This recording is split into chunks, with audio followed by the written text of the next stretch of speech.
Welcome to the future of wealth. Many startups out there are talking about going global. We've done it. We have a presence on 5 continents. We operate out of 7 countries and over 50 staff.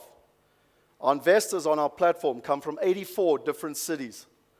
You can see the green line there in terms of our presence and our build-out with major operational hubs out of South Africa and China.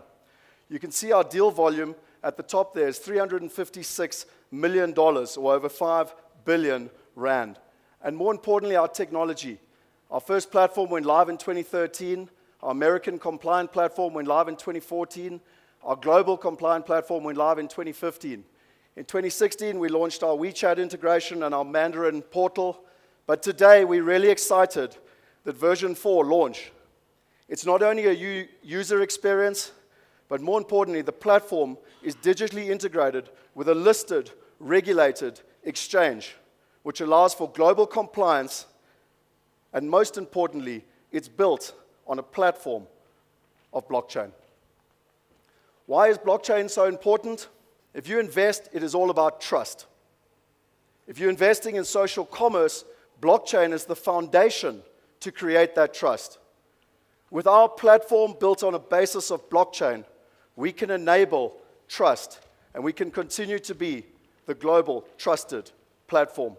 So why is this all so important? Well, as a young boy, I learned to play Monopoly. Anyone else enjoy Monopoly in the room? I also learned to program in Logo. And so I decided that we should try and marry the two together. I also grew up in South Africa. We learned about poverty.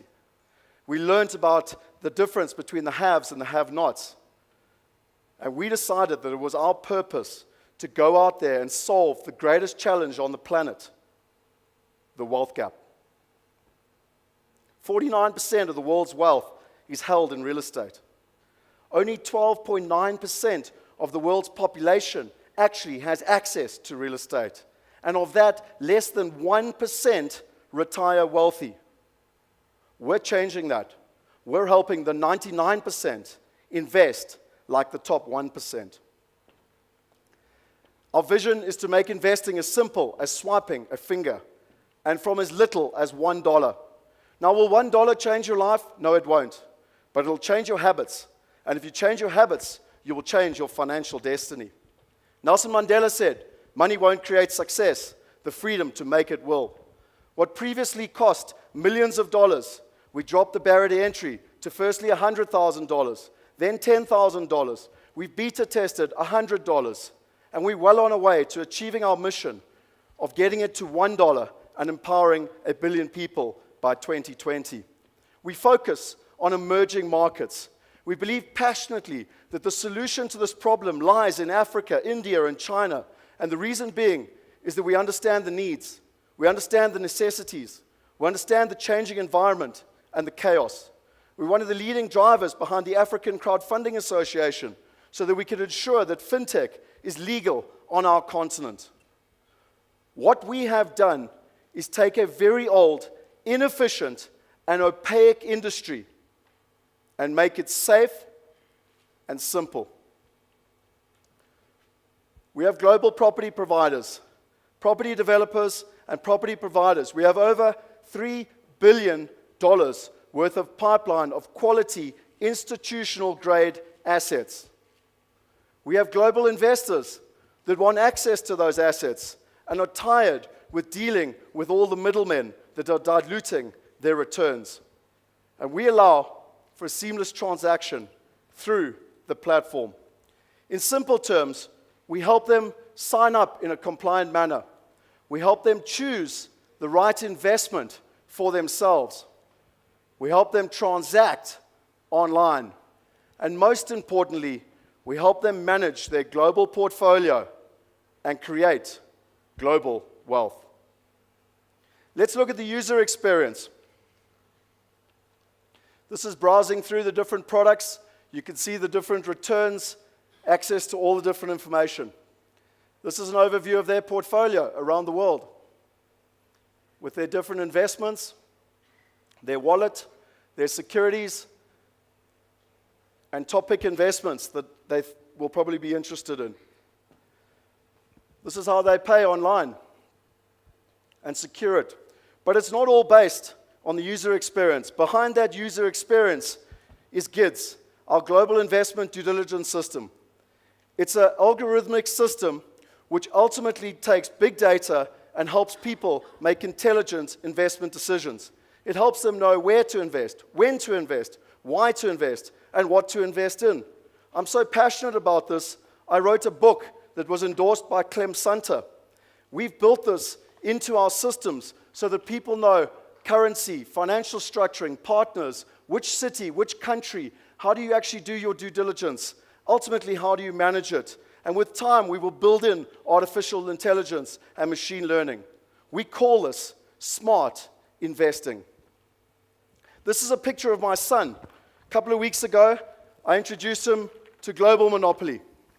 And at a very young age of 4.5, my son Jonty is learning that to accumulate greenhouses and red hotels that earn him cash flow and a passive income is called smart investing. This is his father, who along with an exceptional team has taken the game and turned it into a global reality. This is his portfolio on 4 continents, a diversification between residential and commercial, and from as little as $100.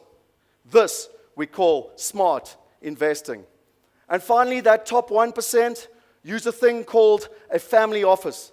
It helps them understand their risks and their needs. It helps them marry it with opportunities. And it creates generational wealth. We call that smart investing. We ultimately want to put smart investing in every single person's pocket. Thank you. Thank you, Scott. Thank you so much. My business partner, Yaku, is coming up. We've got a little gift for all the judges. I don't know if they That's illegal. The reason I wrote the book was that Sandton, when I gave him the algorithms, told me I had to write a book to share it with people. Thank you, Yaku. You joining me, Yaku? All right, bribery and corruption. Okay, last questions. How about you, Brett? Yeah? With thanks for the presentation, Scott. With most of the world having no access to internet and these things, how do we really access that 99%? So I hear what you're trying to do, but how do we actually access it? Well, it's fascinating. So with our WeChat integration, and we're doing quite a lot of work with WeChat and Tencent, they've got 850 million active users in China just alone. So when you look at mobile adoption across the world, Africa is equally the same. By 2020, they're expecting 70% of mobile adoption. We believe that, again, putting smart investing in people's pocket will take place with mobile adoption. By 70% by 2020, it could be higher if Elon Musk and Richard Branson and them get their way. But really, it comes down to internet connectivity. And education, by the way. We're very strong on education.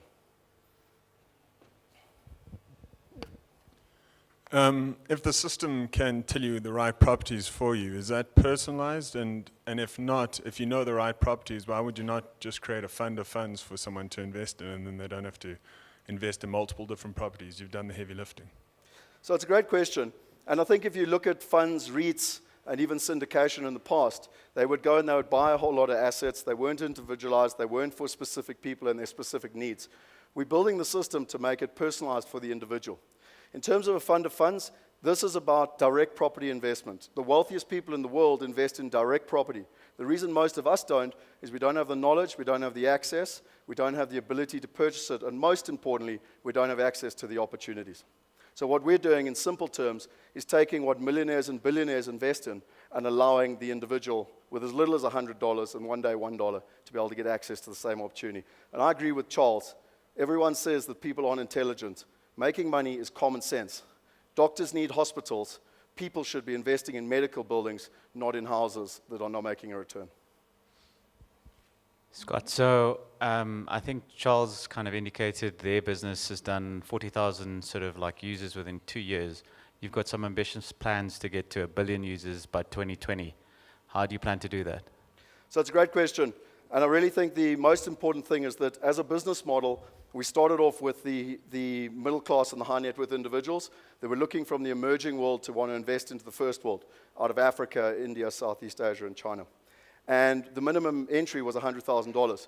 By dropping it down to $100, we dropped the minimum requirement dramatically in terms of what is actually happening. In terms of our adoption, ultimately we're looking at 1 million, so by 2020 we want 1 million transactions at an average of $2,000 per transaction with a fee of about 5% on equity, which ultimately put us a revenue of about $100 million. And we've stepped that out over 5 years. We're currently sitting at over 1,000 transactions with a minimum of $46,000, so we've got to drop that minimum amount down to increase the numbers.